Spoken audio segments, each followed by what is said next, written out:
जी बिस्मिल्लाहिर्रहमानिर्रहीम। अस्सलाम वालेकुम students, I hope all of you will be fine. तो students today we are solving बेटा एक्सरसाइज हमारे पास 11.3 है और चैप्टर 11 है एप्लीकेशन ऑफ द ट्रिग्नोमेट्री। ठीक है, फर्स्ट ईयर मैथ्स है, new maths and text book. हाँ, तो चैप्टर बेटा 11 है एप्लीकेशन ऑफ द ट्रिग्नोमेट्री। हाँ बेटा, क्वेश्चन नंबर 2 1 के सारे पार्ट्स हमने कर चुके हैं और इसमें बेटा सारे में एरिया ऑफ ट्राइंगल है। ओवरऑल ये जो मीन की एक्सरसाइज है ये एरिया ऑफ ट्राइंगल के कंसर्निंग है। तो पीछे हमने उसके डिफरेंट केसेस किए। अब एरिया जो है वो दिया हुआ है, एरिया को आमतौर पर हम डेल्टा से इंडिकेट करते हैं और यहाँ बोला if the area of triangle is 3.346 square units. हाँ जी, if beta equal to 20.9 degree and gamma equal to 117.2 degree, find A and alpha.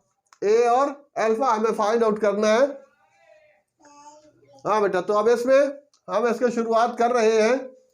तो पहले तो अल्फा निकाल लेते हैं, क्योंकि जब दो एंगल हूँ तो तीसरा एंगल तो डेफिनेटली वहाँ से आ जाता है कि sum of angle of a triangle equal to 180। तो alpha plus beta plus gamma, तो ये जो दिया हुआ है इसको लिख लेता हूँ पहले। डेल्टा बेटा एरिया ऑफ ट्राइंगल के लिए होता है 3.346 स्क्वायर यूनिट्स। ठीक है ना, SQ शॉर्ट फॉर्म है। हाँ जी, बीटा दे रखा उसने 20.9 डिग्री और उसके बाद गैमा 117.2 डिग्री और अल्फा क्वेश्चन मार्क है और बेटा ए भी क्वेश्चन मार्क है।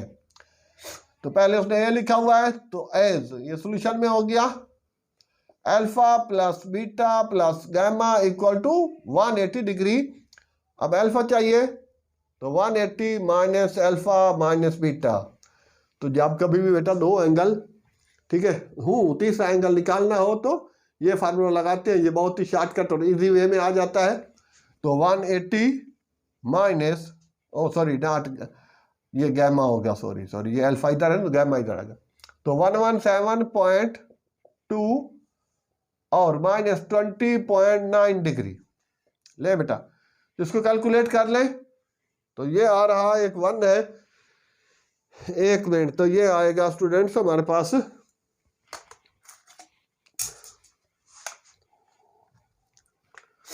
हाँ बेटा 180 माइनस 117.2 माइनस 20.9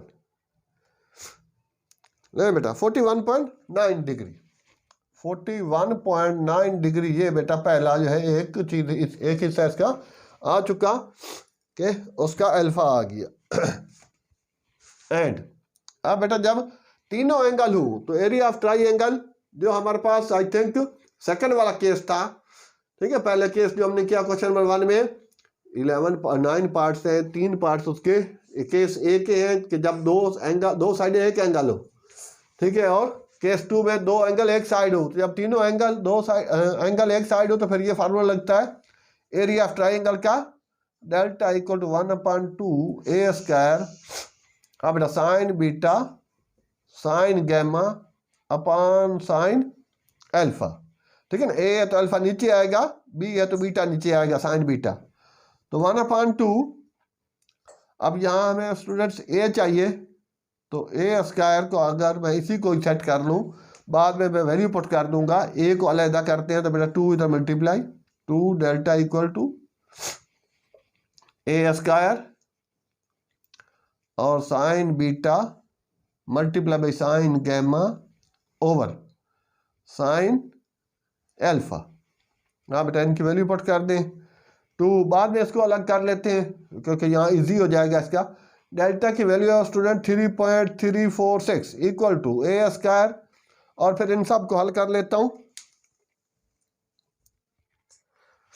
तो ये आ जाएगा स्टूडेंट्स, इस तरह हल कर लेते हैं बेटा। तो साइन बीटा मीन के साइन हो गया हमारे पास, बीटा से मुराद 20.9 ब्रैकेट फिर मल्टीप्लाई बाई साइन और वो है बेटा 117.2। अच्छा, अब इसको इक्वल मार देता हूँ और डिवाइडेड बाई फिर हो गया स्टूडेंट साइन अल्फा की वैल्यू जो अभी आई है 41.9। तो ये सारा कर करा के आ रहा है स्टूडेंट्स 0.0 0.75 475, ठीक है ना। आगे 1 है तो उसकी जरूरत नहीं है। अब बेटा ए स्क्वायर चाहिए तो इसको उसके नीचे ले दे, लिख देते हैं 3.346 अपॉन 0.475, ठीक है। इसको ऑफ किया तो लिखा हमने 2 मल्टीप्लाई बाई 3.346 और डिवाइडेड बाई आंसर कर दूं तो भी ठीक होगा। अच्छा इसने एरर दे दिया, 2 मल्टीप्लाई बाई 3.346 डिवाइडेड बाई 0.475।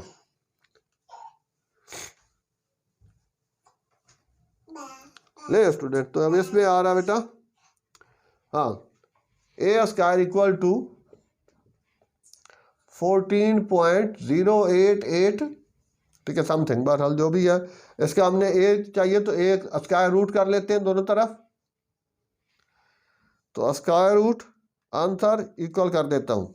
हाँ जी, तो ये आ रहा है बेटा 3.75, ठीक है, यूनिट्स। तो ये हो गया ए की वैल्यू, और वो है स्टूडेंट्स हमारे पास अल्फा की वैल्यू। तो पहले बेटा मैंने, ठीक है, अल्फा निकाला, alpha plus beta plus gamma equal to 180 से, और उसके बाद फिर मैं आगे बढ़ा और इसको बेटा हमने निकाला, ठीक है। अल्फा के बाद फिर डेल्टा का फार्मूला लगाया, क्योंकि अब हमारे पास 2 एंगल थे और तीनों एंगल भी निकाल लिए। तो तीनों एंगल जब हो और एक साइड हो तो फिर हम ये वाला फार्मूला एरिया ऑफ ट्राइंगल का लगाते हैं, जो तकरीबन उसके 6 फार्मूले हैं, 5 6 7 लगा चुके हैं इस ट्राइंगल में। तो ये था स्टूडेंट्स क्वेश्चन नंबर 2। हाँ बेटा, तो अब क्वेश्चन नंबर 3 है, उसकी तरफ बढ़ते हैं।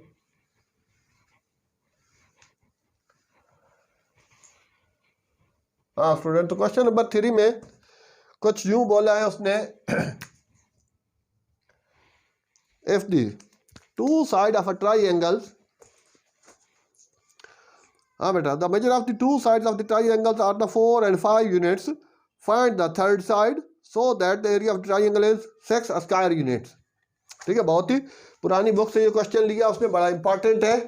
तो लेट, 2 साइडें दे रखी है बेटा, let a is equal to 4 units लिख दें, और बी इज इक्वल टू 5 ये दे रखा है, और डेल्टा वो उसने दे रखा है हमारे पास ये बेटा 6 स्क्वायर यूनिट्स, ठीक है, इनको यूनिट्स लिख दें, और सी क्वेश्चन मार्क है। तो सो सिंपल। हाँ, इसका ज़्यादातर 2 वे है, एक वे इसका ज़्यादा लेंथी और एक वे इसका शॉर्टकट है। तो पहले वो शॉर्टकट वाला, क्योंकि जब हमारे पास 2 साइडें और एरिया भी है तो हम एंगल निकाल लेते हैं इजीली।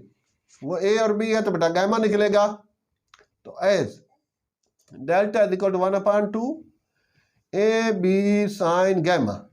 अब डेल्टा की जगह बेटा 6 और अल्फा ए और बी की जगह 1/2 मल्टीप्लाई बाई ए की जगह 4, बी की जगह 5 और साइन गामा अननोन हो गया।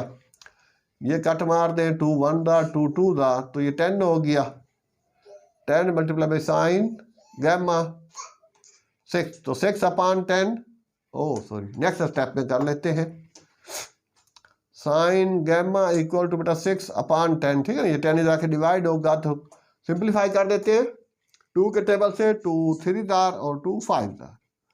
तो gamma equal to sine inverse 3/5 या 0.6 लिख सकते हैं, क्योंकि 3/5 0.6 यूनिट होता है। तो अब मैं इसका बेटा निकाल लेता हूँ। तो शिफ्ट किया और लगाया साइन, और ब्रैकेट में लिखा 3 डिवाइड बाई 5, तो ब्रैकेट किया क्लोज।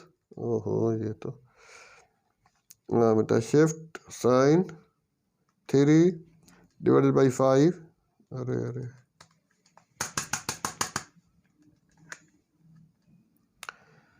हाँ बेटा, शिफ्ट साइन 3 डिवाइडेड बाई 5,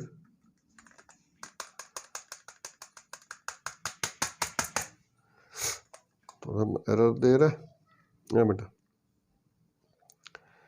ये हो गया, शिफ्ट हो गया और साइन हो गया, 3 डिवाइडेड बाई पे आते हैं तो भी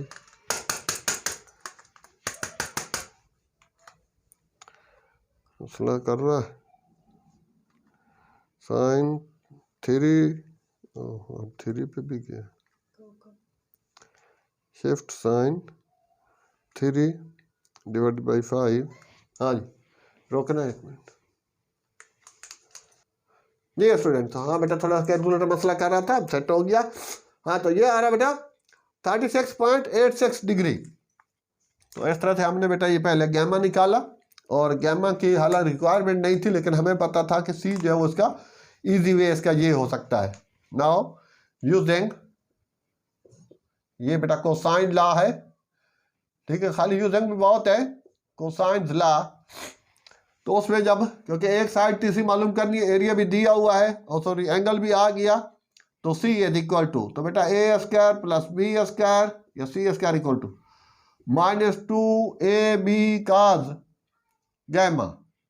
ठीक है, यहाँ सी है तो क्या सी भी लगा सकते हैं, बहरहाल ये वैल्यू लगा दी। तो अब के स्टूडेंट, ये इसका स्क्वायर रूट है, तो बेटा ये कट हो जाएगा, तो सी इज इक्वल टू, तो ए स्क्वायर हो गया 4 का स्क्वायर, बी 5 का square, c 2 multiply by 4 multiply by 5 multiply by cos 36.86।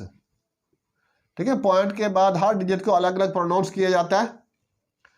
तो ये आ गया बेटा हमारे पास 16 प्लस 25 और 5 10 और 40 cos 36.86। ठीक है, तो इस तरह से इसको कैलकुलेट करेंगे, तो ये ठीक है, कैलकुलेटर में बेटा स्टूडेंट मैंने एक साथ ही लिखा है उसको। ठीक है, तो 4 का 16 25 और ये आ रहा है बेटा फिलहाल 2.999। तो 2.99 है, तो उसको राउंड ऑफ करके 3 लिख दें। ठीक है, 3 यूनिट्स लगा दें या 3 लिख दें, और यही आंसर बुक में दे रखा है स्टूडेंट। ठीक है, तो अब की बहुत है। ठीक है, ए हो गया 4 5। तो पहले हमने बेटा एरिया वाला फार्मूला लगाया, क्योंकि अब हमारे पास 2 साइड है और एरिया भी है, तो हम वहां से एंगल निकाल लिए। जब एंगल निकाल लिया तो फिर ये साइड हमें थर्ड साइड मालूम करनी थी एक्चुअल, तो उसके लिए मैंने ये कोसाइन लॉ यूज किया है। और उस कोसाइन लॉ की 2 फॉर्म 3 है इसकी, इसी को घुमा के मैंने लगाया है। ठीक है, तो बहुत ज़्यादा ठीक है इसको इस्तेमाल करते हैं, पीछे भी कर चुके हैं। तो यूँ समझे कि ये cos gamma equal to A square plus B square minus c square upon 2ab। तो इसी को ठीक है सेट किया हुआ है, सेट करने के बाद इसकी ये फॉर्म बनती है। ठीक है, 2ab इधर आ जाएगा और उसके बाद माइनस सी स्क्वायर, तो सी स्क्वायर को इधर लाएंगे, तो ये चीज इसकी कंडीशन होगी। और इस तरह से हमने इसको मॉडिफाइड करके यूँ लगाया और हमने सी इसका कैलकुलेट किया। तो अब क्या इसका लास्ट है, तो यहाँ तक तो इसका था स्टूडेंट्स कैलकुलेटर का काम। अब के कैलकुलेटर का काम नहीं है। ठीक है, 2 3 और 4 वाले में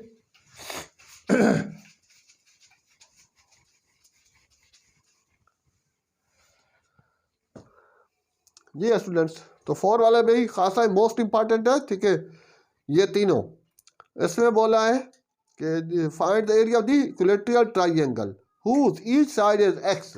हाँ बेटा, x यूनिट दे दिए, या equilateral triangle, you know the triangle in which all sides are equal, a triangle in which all sides are equal, that is called the equilateral triangle, and it is given that you have to take it x। तो पहले अगर x की condition ना लगाता तो हम उसमें से a भी ले लेते थे, तो अब उसने कंडीशन लगा दी है, तो वही यूज करेंगे। Question number 4। हाँ बेटा, अब लेट, वो तो दिया हुआ है बेटा, गिवन है इक्विलेटरल ट्राइंगल में बेटा a equal to b equal to c equal to x. तो जब तीनों साइडें हो और एरिया निकालना हो, तो पहले हम एस निकालते हैं, सेमी पेरीमीटर, एस वार सेमी पेरीमीटर अपॉन 2। और ये हो गया बेटा हमारे पास ए की वैल्यू भी एक्स, बी की वैल्यू भी एक्स और सी की वैल्यू भी x upon 2, x plus x 3x, 3x upon 2, ये एस आ गया। तो जब एरिया हमें निकालना है, फाइंड द फार्मूला, तो जब तीनों साइडें हों तो एरिया निकालना हो, तो लास्ट केस है ऊपर क्वेश्चन नंबर 1 का। ठीक है, जिसके पार्ट्स जो है वो 1 के 7 8 9 है, तो उसमें हीरो फार्मूला लगता है यूजिंग हाँ बेटा delta is equal to S, S minus A, S minus B, S minus C और होल स्क्वायर रूट। ठीक है, ये एरिया फार्मूला लगाते हैं जब तीनों साइडें हमारे पास हों, और इसको हीरो फार्मूला कहते हैं। इसी इनके जहाँ जिस पेज पे, इसके दूसरे पेज पर बुक में हीरो फार्मूला का नाम भी लिखा हुआ है। हाँ बेटा, अब एस की वैल्यू 3x/2 और ये भी हो गया बेटा 3x/2 माइनस एक्स, और ये एस है। ठीक है, 3x/2 और ये बेटा 3x/2 minus x whole root ले। तो स्टूडेंट्स ये बेटा 3x/2 माइनस एक्स है, तो इसका बेटा एलसीएम लेना पड़ेगा, फ्रैक्शन है तो एलसीएम ही लेना पड़ेगा। 2 आ गया, तो जिसके नीचे बताते खुद एलसीएम हो उसका न्यूमिनेटर ऊपर वाला हिस्सा एलसीएम आ जाता है, तो 3x या, और जिसके नीचे कुछ नहीं हो एलसीएम उससे मल्टीप्लाई हो जाता है, तो 2x, तो ये x/2 देगा ये हिस्सा। Each of this one give us x/2, so 3x/2 और x/2 multiply by x/2 multiply by x/2 whole root ले स्टूडेंट। तो अब इसमें बेटा 3x⁴ हो गई, 1 2 3 4, और नीचे बेटा हो गया 2 to the 4, 4 to the 8, 8 to the 16 whole root, और इसका ये बेटा √3 नहीं रहेगा और x⁴ हो जाएगी और नीचे 4 हो जाएगा। तो ये था हमारे पास उसका, ठीक है, आंसर जो उसने बोला find the area of the triangle. तो बेटा ये एरिया ऑफ ट्राइंगल होगा, सही है। तो अब ये भी याद रखना कि अगर सपोज वो बोल देता इक्विलेटरल ट्राइंगल, अच्छा, और कहीं एमसीक्यूज होता तो ऑप्शन में ये तो फार्मूला आपको याद है, लेकिन अगर वो बोलता है कि ईच साइड इक्वल टू, या ईच साइड नहीं दे देता, एक्स नहीं देता, तो फिर ए ले लेते हैं हम, ए 3a/2, तो यहाँ पर भी ए आएगा, तो यहाँ पर a² हो जाएगा। ठीक है, अगर वो इनके एमसीक्यूज में होता है, अगर कहीं कभी कभी होता है, तो ये एरिया का फार्मूला है इक्विलेटरल ट्राइंगल का कि अगर ईच साइड उसकी ए है तो फिर यहाँ एक्स बजाय ए हो जाएगा। तो स्टूडेंट्स ये थे क्वेश्चन नंबर आज के लेक्चर में। बेटा हमने किया 2 किया, 3 किया, 4 किया, तो आई होप ये मोस्ट इंपॉर्टेंट क्वेश्चन है स्टूडेंट्स। अच्छा, तो I think student you have gain a lot of, तो प्लीज़ चैनल को बेटा लाइक सब्सक्राइब ज़रूर कर दें। हाँ, इसके अलावा बेटा फर्स्ट ईयर के फिजिक्स के न्यूमेरिकल भी हमने सोल्यूशन में इस लेक्चर में किए हैं, तकरीबन 9 से 10 चैप्टर्स हो चुके हैं, और इसी तरह दूसरा जो है वो सेकेंड ईयर मैथ वो भी काफ़ी ज़्यादा हो चुकी है, तकरीबन 80-90 उसकी वीडियोस लेक्चर्स अपलोड हो चुके हैं। और ओ लेवल मैथ तो बहुत पुराने से कर रहे हैं, 2-3 साल से कर चुके हैं, तो जहाँ तक भी हो सके शेयर करें। थैंक्स स्टूडेंट्स, ओके, अल्लाह हाफिज़, बेस्ट ऑफ लक।